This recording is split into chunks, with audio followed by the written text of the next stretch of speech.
इस बार CBSE board के नतीजे लेकर आया है bank of Baroda. UP board council for the Indian school certification examination यानी CISCCE के बाद अब मंगलवार को केंद्रीय माध्यमिक शिक्षा बोर्ड CBSE के परीक्षा परिणाम भी घोषित कर दिए गए।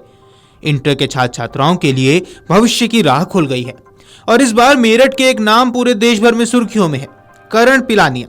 सीमा पर तैनात एक BSF जवान के बेटे करण ने 12वीं बोर्ड में 500 में से 499 नंबर हासिल कर मेरठ का नाम रोशन कर दिया है।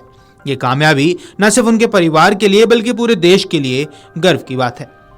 करण की मार्कशीट पर नजर डालें तो इंग्लिश में 100, फिजिक्स में 100, केमिस्ट्री में 99, मैथ्स में 100, पेंटिंग में 100। इस तरह करण को 500 में से कुल 499 नंबर मिले हैं और उनका भी CBSE टॉपरों में नाम शामिल हो गया है। करण के पिता भारतीय सेना में कार्यरत हैं और देश की सेवा कर रहे हैं। करण ने बताया कि पिता की देशभक्ति और अनुशासन से उन्हें प्रेरणा मिलती है।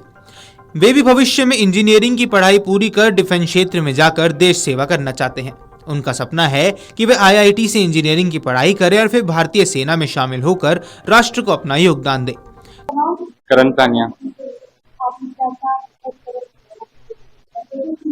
कुछ पढ़ाई करी, 8-9 घंटे पढ़ाई करता था और मेन फोकस जेईई मेंस पे एडवांस पे रखता था। 2 साल इसकी फोकस रखा तो बोर्ड्स में इतनी टेंशन नहीं लिया इस बार, तो उससे अच्छे नंबर आए बोर्ड्स में। 99.8 रैंक तो शायद अभी बोर्ड ने बताई नहीं है किसी ने क्या रैंक है।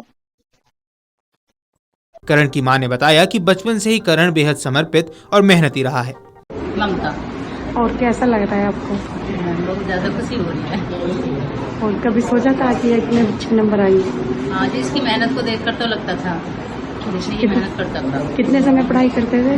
जी मैं इसको तो तब देखो पढ़ता रहता था, बहुत ज्यादा मेहनत करता था। करण ने बताया कि वे नियमित रूप से सभी विषयों का रिवीजन करते थे। करण ने बताया कि वे प्रतिदिन 7 घंटे की नींद लेते थे और बाकी समय पढ़ाई और रिवीजन में लगाते थे। करण कहते हैं कि दोस्तों के साथ पढ़ाई करना मुझे अच्छा लगता था क्योंकि इससे एक दूसरे की मदद होती है और विषय भी अच्छे से समझ आते थे। उन्होंने अपनी सफलता का श्रेय अपने माता पिता, शिक्षकों और दोस्तों को दिया। उन्होंने कहा कि जब आप सकारात्मक माहौल में पढ़ाई करते हैं तो मुश्किलें आसान लगती हैं।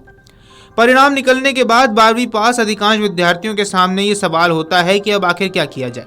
उच्च शिक्षण संस्थानों और केंद्रीय विश्वविद्यालयों में प्रवेश के इच्छुक छात्र छात्राएं पहले ही कॉमन यूनिवर्सिटी एंट्रेंसेस से फॉर्म भर चुके हैं। इसकी परीक्षा 13 मई से 3 जून तक होनी है।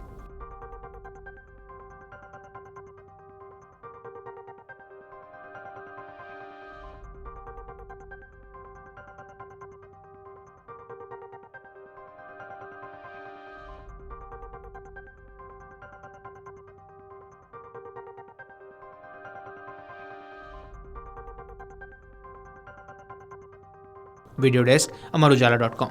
आपके कठिन परिश्रम से ये शानदार सफलता मिली है। अब बैंक ऑफ बड़ौदा की शिक्षा ऋण के साथ बनाएं अपने भविष्य को उज्जवल।